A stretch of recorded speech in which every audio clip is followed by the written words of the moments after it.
Capítulo 61. Saúl rechazado.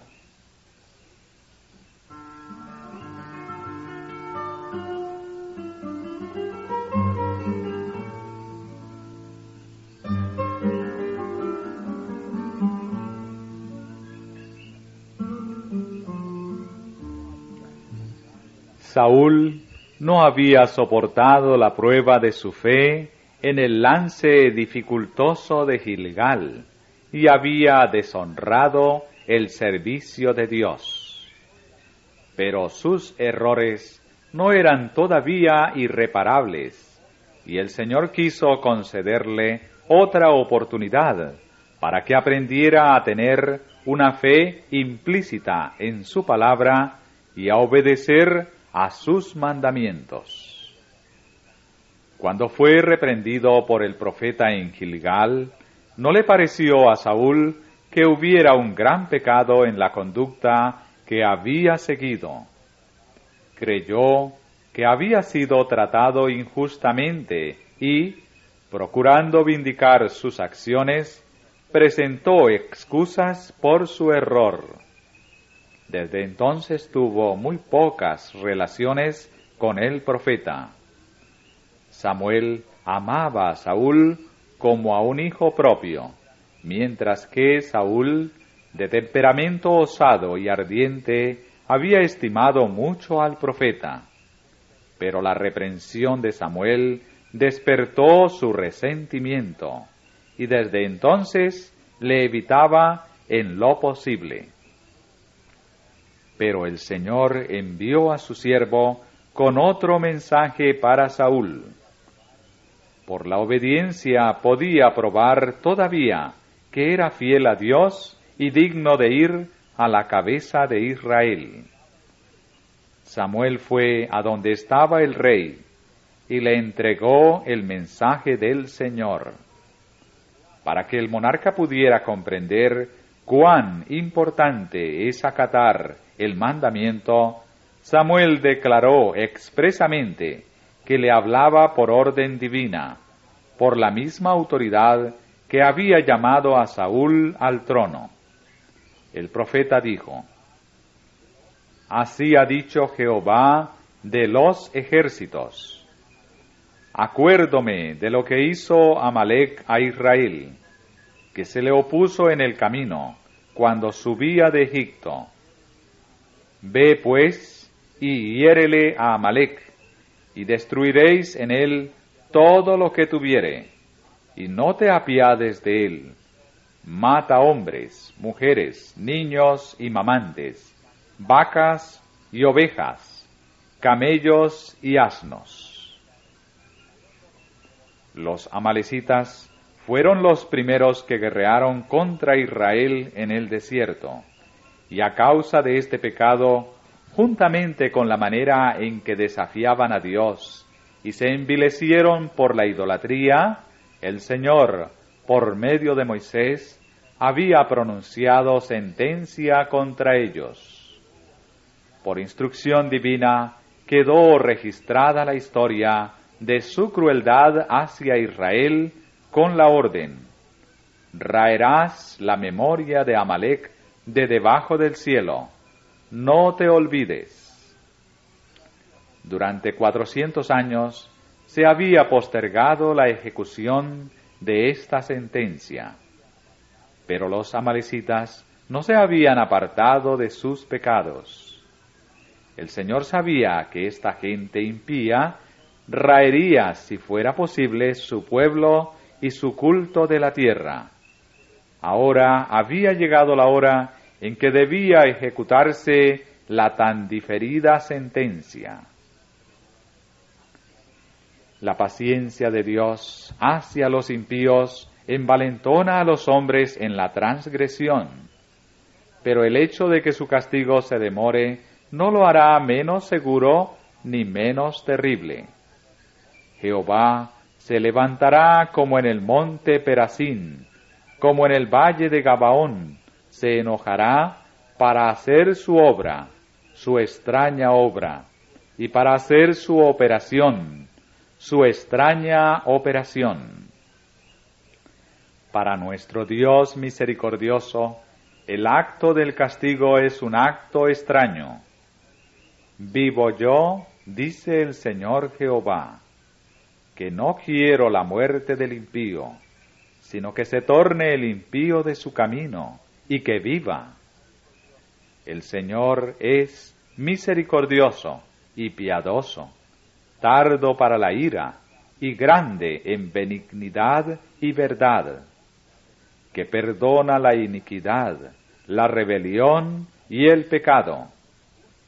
No obstante, de ningún modo justificará al malvado. Aunque no se deleita en la venganza, ejecutará su juicio contra los transgresores de su ley. Se ve forzado a ello para salvar a los habitantes de la tierra de la depravación y la ruina total. Para salvar a algunos, debe eliminar a los que se han empedernido en el pecado. Jehová es tardo para la ira y grande en poder, y no tendrá al culpado por inocente.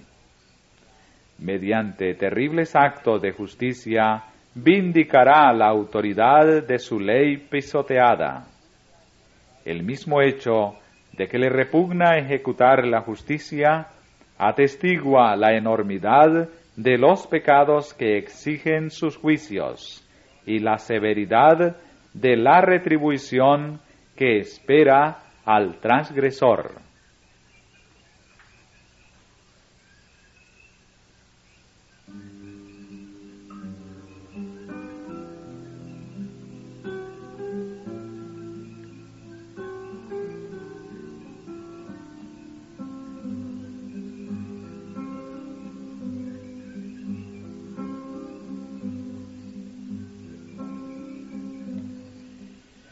Pero aún mientras Dios ejecuta su justicia, recuerda la misericordia. Los amalecitas debían ser destruidos, pero los cineos que moraban entre ellos se habían de salvar. Este pueblo, aunque no estaba enteramente libre de la idolatría, adoraba a Dios y manifestaba amistad hacia Israel.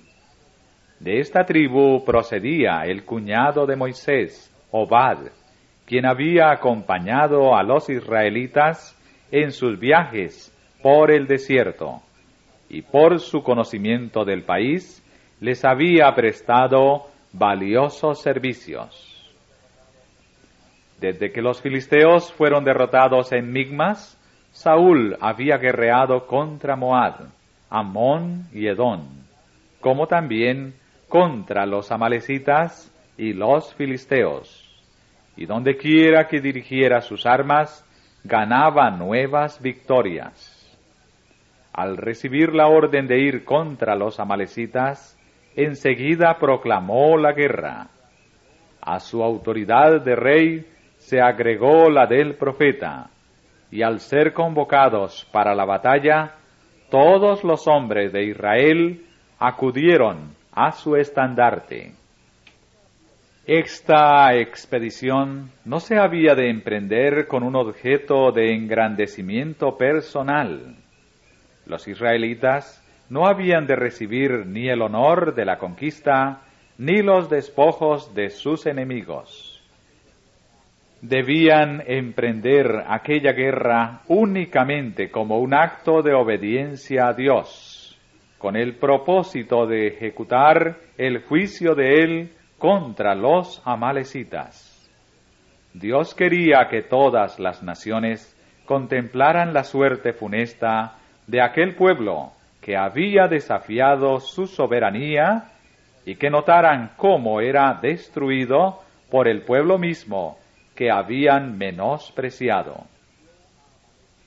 Y Saúl hirió a Amalec desde Ávila hasta llegar a Sur, que está a la frontera de Egipto, y tomó vivo a Agag, rey de Amalec, mas a todo el pueblo mató a filo de espada. Y Saúl y el pueblo perdonaron a Agag, y a lo mejor de las ovejas, y al ganado mayor, a los gruesos y a los carneros, y a todo lo bueno, que no lo quisieron destruir, mas todo lo que era vil y flaco destruyeron.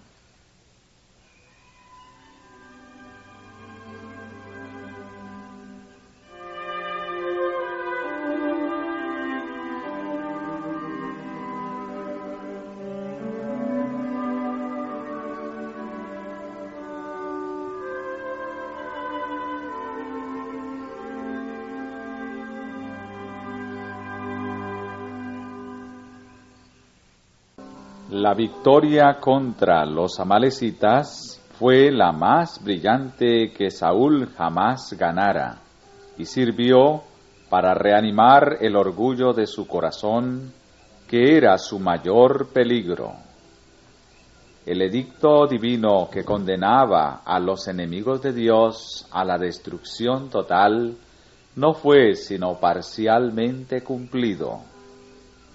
Con la ambición de realzar el honor de su regreso triunfal con la presencia de un cautivo real, Saúl se aventuró a imitar las costumbres de las naciones vecinas, y por eso salvó a Agag, el feroz y belicoso rey de los amalecitas.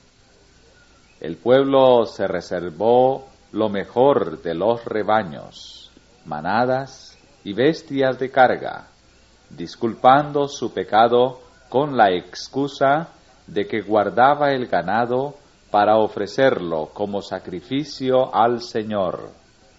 Pero su objeto era usar estos animales meramente como sustitutos para economizar su propio ganado. A Saúl se le había sometido ahora a la prueba final. Su presuntuoso desprecio de la voluntad de Dios, al revelar su resolución de gobernar como monarca independiente, demostró que no se le podía confiar el poder real como vicegerente del Señor.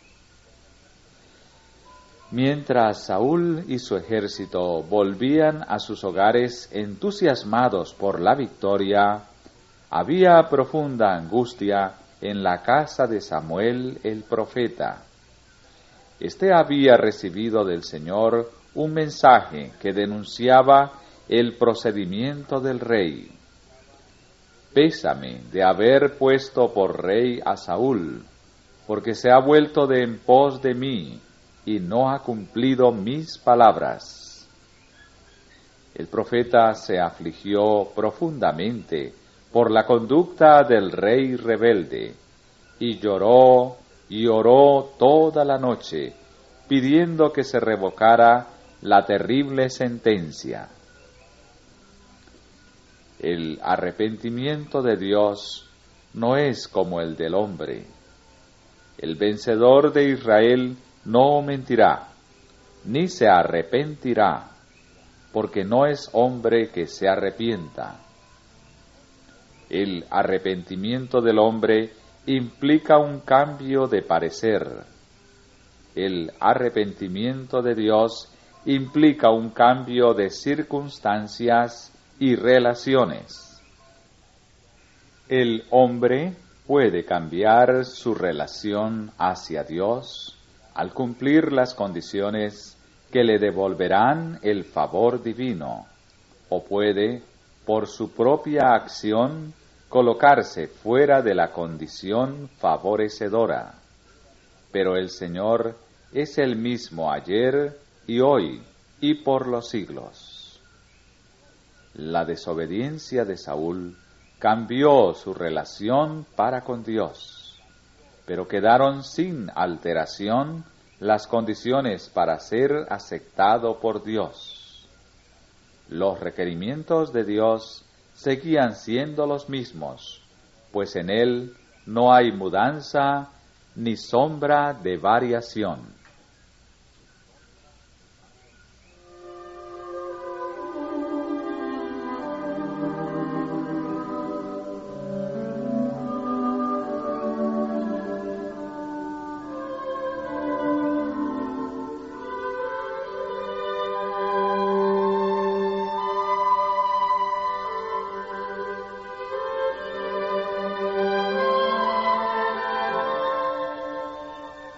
Con corazón adolorido, salió el profeta la siguiente mañana al encuentro del rey descarriado.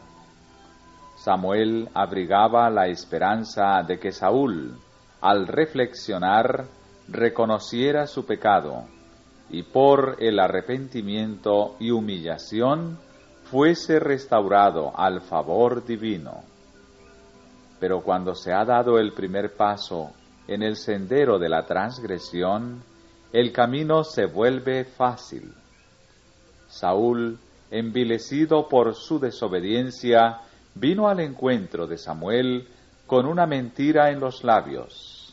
Exclamó: «Bendito seas tú de Jehová, yo he cumplido la palabra de Jehová». Los ruidos que oía el profeta desmentían la declaración del rey desobediente.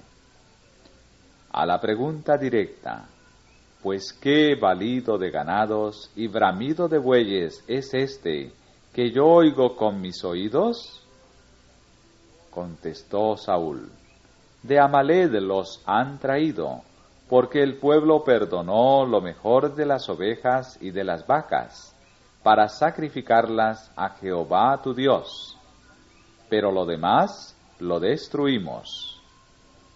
El pueblo había obedecido las instrucciones de Saúl, pero éste, para escudarse, quería cargar al pueblo con el pecado de su propia desobediencia. El mensaje de que Saúl había sido rechazado infundía indecible tristeza al corazón de Samuel. Debía dárselo ante todo el ejército de Israel, cuando todos rebosaban de orgullo y regocijo triunfal por la victoria acreditada al valor y la estrategia de su rey, pues Saúl no había asociado a Dios con el éxito de Israel en este conflicto. Pero cuando el profeta comprobó la evidencia de la rebelión de Saúl, se indignó al ver cómo había violado el mandamiento del cielo e inducido al pecado a Israel, aquel que había sido tan altamente favorecido por Dios. Samuel no fue engañado por el subterfugio del rey. Con dolor e indignación declaró: «Déjame declararte lo que Jehová me ha dicho esta noche. Siendo tú pequeño en tus ojos, ¿no has sido hecho cabeza a las tribus de Israel, y Jehová te ha ungido por rey sobre Israel?» Le repitió el mandamiento del Señor con respecto a Amalek, y quiso saber por qué había desobedecido el rey.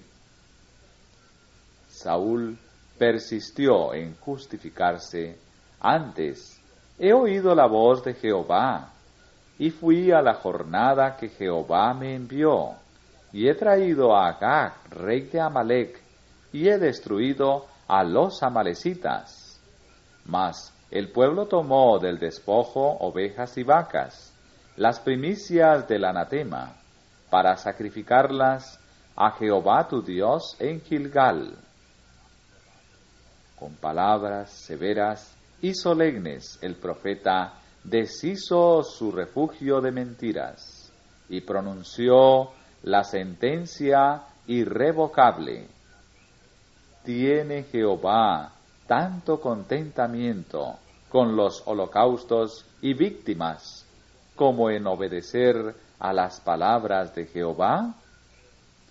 Ciertamente el obedecer es mejor que los sacrificios, y el prestar atención que el cebo de los carneros, porque como pecado de adivinación es la rebelión, y como ídolos e idolatría el infringir. Por cuanto tú desechaste la palabra de Jehová, Él también te ha desechado para que no seas rey». Cuando el rey oyó esta temible sentencia, exclamó: Yo he pecado, que he quebrantado el dicho de Jehová y tus palabras, porque temí al pueblo, consentí a la voz de ellos. Aterrorizado por la denuncia del profeta, Saúl reconoció su culpa, que antes había negado tercamente, pero siguió culpando al pueblo y declarando que había pecado por temor a él. No era una tristeza causada por su pecado, sino más bien el temor a la pena, lo que movía al rey de Israel cuando rogó así a Samuel: Perdona pues ahora mi pecado, y vuelve conmigo, para que adore a Jehová. Si Saúl hubiera sentido arrepentimiento verdadero, habría confesado públicamente su pecado, pero se preocupaba principalmente de conservar su autoridad y retener la lealtad del pueblo. Deseaba ser honrado con la presencia de Samuel para fortalecer su propia influencia en la nación. No volveré contigo, fue la contestación del profeta, porque desechaste la palabra de Jehová, y Jehová te ha desechado para que no seas rey sobre Israel. Cuando Samuel se volvió para marcharse, el rey, desesperado por el temor, trabó de su manto para detenerle, pero éste se rasgó en sus manos.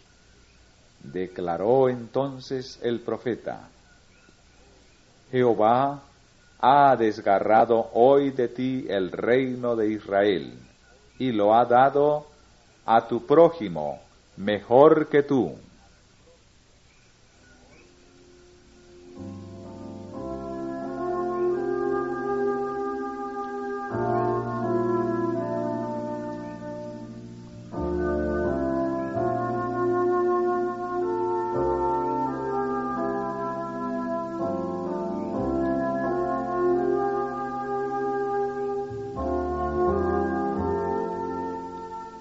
Saúl estaba más perturbado porque se veía enajenado de Samuel que por el desagrado de Dios.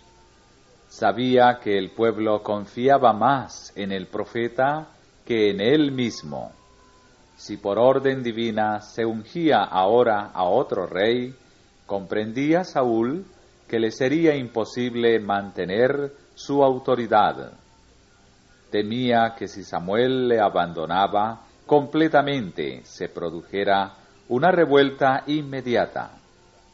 Saúl suplicó al profeta que le honrara ante los ancianos y el pueblo, uniéndosele públicamente en un servicio religioso. Por indicación divina, Samuel accedió a la petición del rey a fin de no dar lugar a una revuelta, pero sólo se quedó allí como testigo silencioso del servicio. Había de cumplirse todavía un acto de justicia severo y terrible. Samuel debía vindicar públicamente el honor de Dios y reprender la conducta de Saúl. Mandó que se trajera ante él al rey de los amalecitas. Agag era más culpable y más despiadado que todos los que habían perecido por la espada de Israel. Era hombre que había odiado al pueblo de Dios y procurado destruirlo por todos los medios a su alcance. Había ejercido la influencia más enérgica en favor de la idolatría. Vino a la orden del profeta, lisonjeándose de que el peligro de muerte había pasado. Samuel declaró: Como tu espada dejó las mujeres sin hijos, así tu madre será sin hijo entre las mujeres. Entonces Samuel cortó en pedazos a Agag delante de Jehová. Hecho esto, Samuel regresó a su casa en Rama, y Saúl regresó a la suya en Gabaa, y solo una vez volvieron a encontrarse el profeta y el rey. Cuando fue llamado al trono, Saúl tenía una opinión muy humilde de su propia capacidad y se dejaba instruir. Le faltaban conocimientos y experiencia y tenía graves defectos de carácter.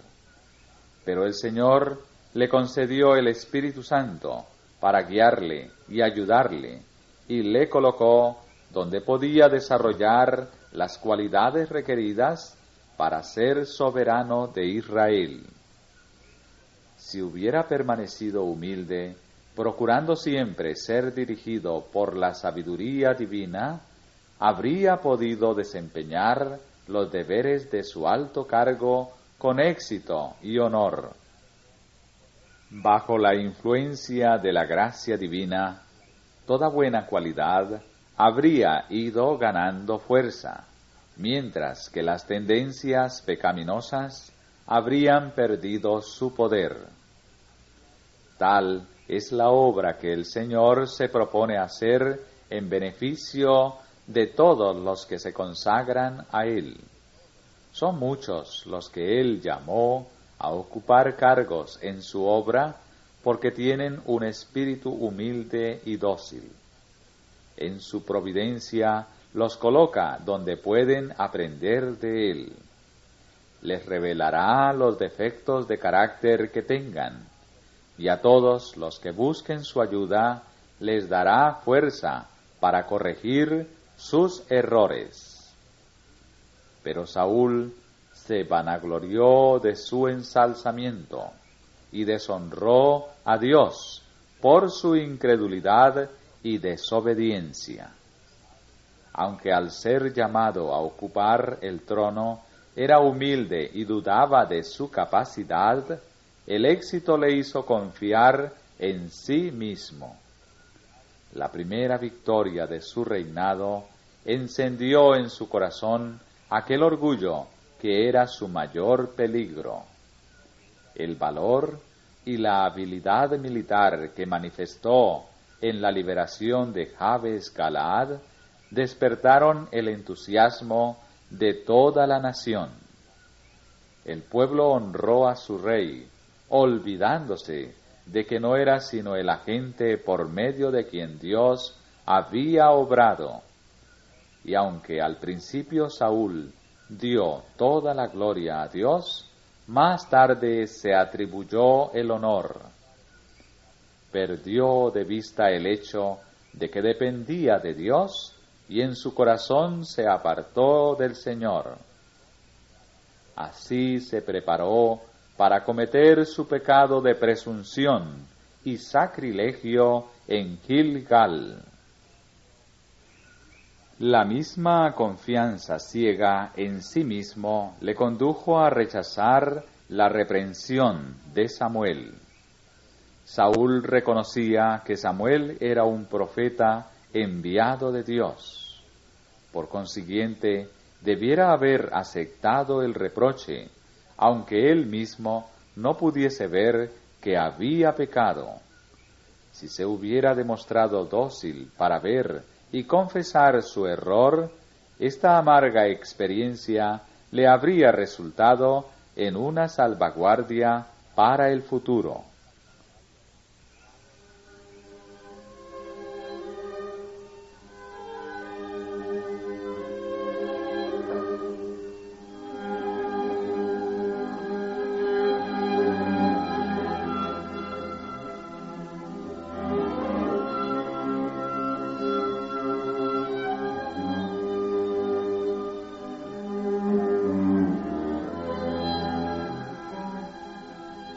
Si el Señor se hubiera separado enteramente de Saúl, no le habría hablado otra vez por medio de su profeta, ni le habría confiado una obra definida que hacer para que corrigiera sus errores pasados.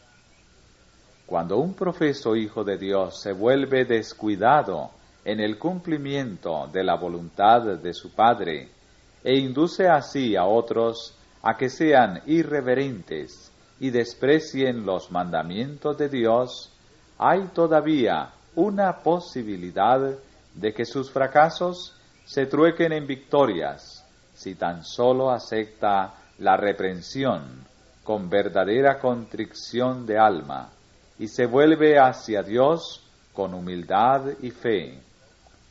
La humillación de la derrota resulta a menudo en una bendición al mostrarnos nuestra incapacidad para hacer la voluntad de Dios sin su ayuda.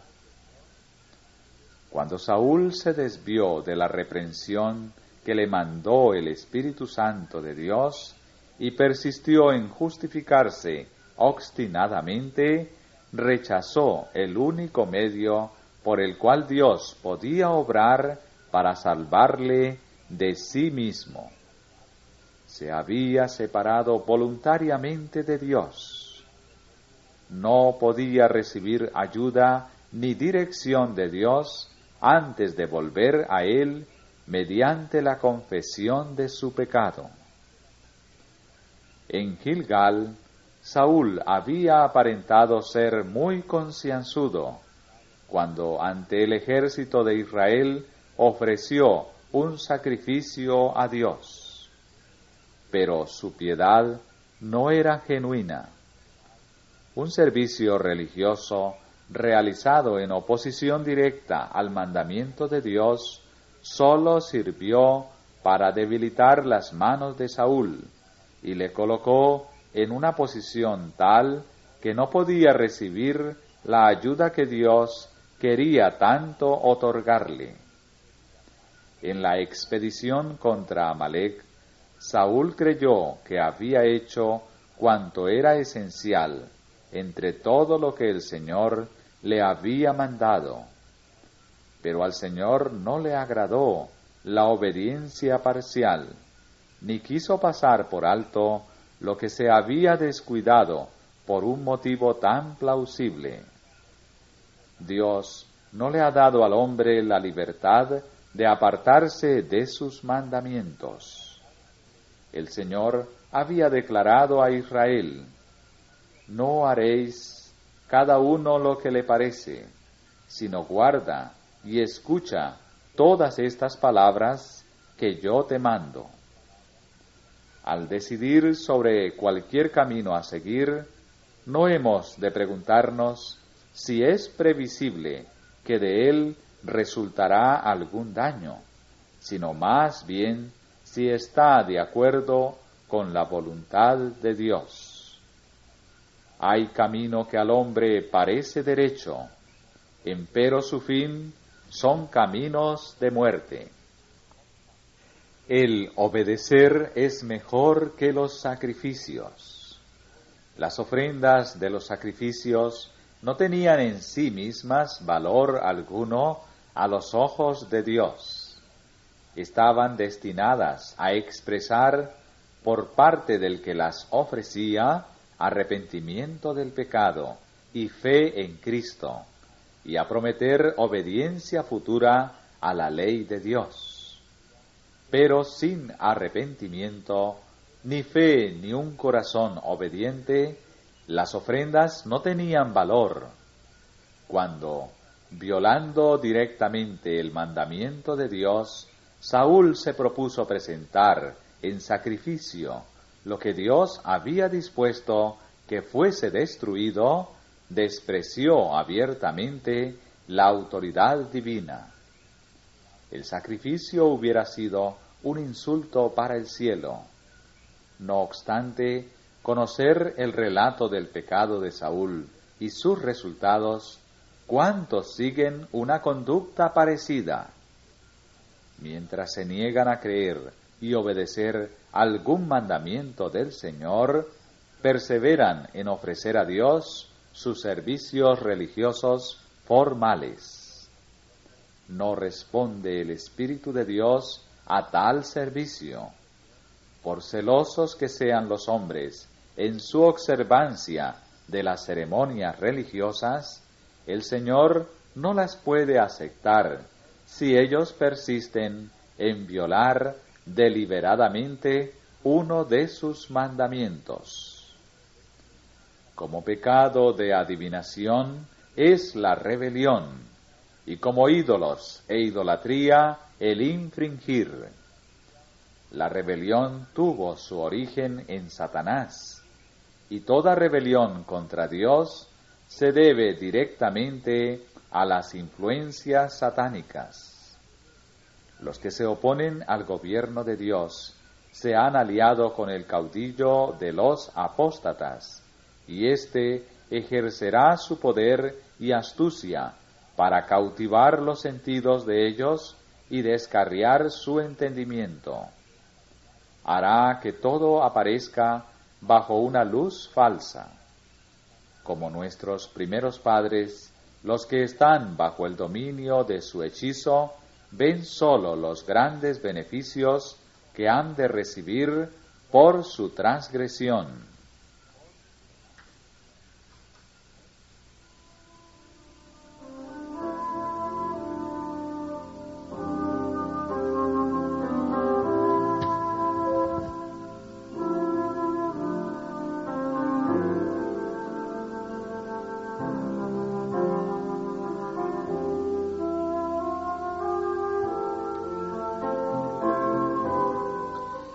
No puede darse mayor evidencia del poder engañador de Satanás que el hecho de que muchos que son dirigidos por él se engañan a sí mismos con la creencia de que están en el servicio de Dios. Cuando Coré, Datán y Abirán se rebelaron contra la autoridad de Moisés, creyeron que sólo se estaban oponiendo a un jefe humano, a un hombre como ellos mismos, y llegaron a creer que estaban realmente haciendo la voluntad de Dios. Pero al rechazar el instrumento escogido por Dios, rechazaron a Cristo e insultaron al Espíritu de Dios. Así, en los días de Cristo, los escribas y ancianos judíos que profesaban ser muy celosos por el honor de Dios, crucificaron a su Hijo. El mismo Espíritu existe todavía en los corazones de los que insisten en seguir su propia voluntad en oposición a la voluntad de Dios. Saúl había tenido pruebas abundantes de que Samuel era inspirado por Dios. Al atreverse a desobedecer el mandamiento que Dios le había dado por el profeta, obró contra los dictados de la razón y del sano juicio. Su presunción fatal debe atribuirse al hechizo satánico. Saúl había demostrado gran celo en el exterminio de la idolatría y de la hechicería. No obstante, en su desobediencia al mandamiento divino, había sido instigado por el mismo espíritu de oposición a Dios que animaba a los que practicaban la hechicería, y había sido tan realmente inspirado por Satanás como ellos. Y cuando fue reprendido por ello, sumó la obstinación a la rebelión. No podría haber hecho mayor insulto al Espíritu de Dios si se hubiera unido abiertamente con los idólatras. Pasar por alto los reproches y las advertencias de la palabra de Dios o de su Espíritu es un paso peligroso. Muchos, como Saúl, ceden a la tentación hasta que se ponen ciegos y no pueden ver el carácter verdadero del pecado. Se jactan de que tenían algún buen propósito en vista y que no han hecho ningún daño al apartarse de las instrucciones de Dios. Así desprecian el Espíritu de la gracia hasta que ya no oyen su voz, y Él los deja entregados a los engaños que han escogido. En Saúl Dios había dado a los israelitas un rey según el corazón de ellos, como dijo Samuel, cuando le fue confirmado el reino a Saúl en Gilgal. Ahora pues, ved aquí vuestro rey que habéis elegido, bien parecido, de estatura noble y de porte principesco, tenía una apariencia en un todo de acuerdo con el concepto que ellos tenían de la dignidad real. Y su valor personal y su pericia en la dirección de los ejércitos eran las cualidades que ellos consideraban como las mejor calculadas para obtener el respeto y el honor de otras naciones.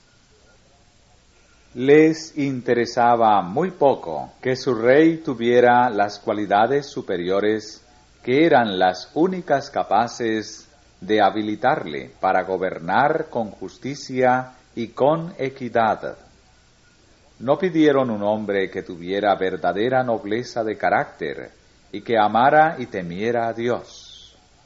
No buscaron el consejo de Dios acerca de las cualidades que su gobernante debía tener para que ellos pudieran conservar su carácter distintivo y santo como pueblo escogido del Señor. No buscaron el camino de Dios, sino el propio. Por lo tanto, Dios les dio un rey como lo querían, uno cuyo carácter reflejaba el de ellos mismos. El corazón de ellos no se sometía a Dios, y su rey tampoco era subyugado por la gracia divina. Bajo el gobierno de este rey iban a obtener la experiencia necesaria para que pudieran ver su error y volver a ser leales a Dios. Sin embargo, habiendo el Señor encargado a Saúl la responsabilidad del reino, no le abandonó ni le dejó solo. Hizo que el Espíritu Santo se posara en Saúl para que le revelara su propia debilidad y su necesidad de la gracia divina. Y si Saúl hubiera fiado en Dios, el Señor habría estado con él. Mientras la voluntad de Saúl fue dominada por la voluntad de Dios, mientras se dio a la disciplina de su espíritu, Dios pudo coronar sus esfuerzos de éxito. Pero cuando Saúl escogió obrar independientemente de Dios, el Señor no pudo ya ser su guía y se vio obligado a hacerle a un lado. Entonces llamó a su trono a un varón según su corazón, no a uno que no tuviera faltas en su carácter, sino a uno que, en vez de confiar en sí mismo, dependiera de Dios, y sería guiado por su espíritu, que, cuando pecara, se sometiera a la reprensión y a la corrección.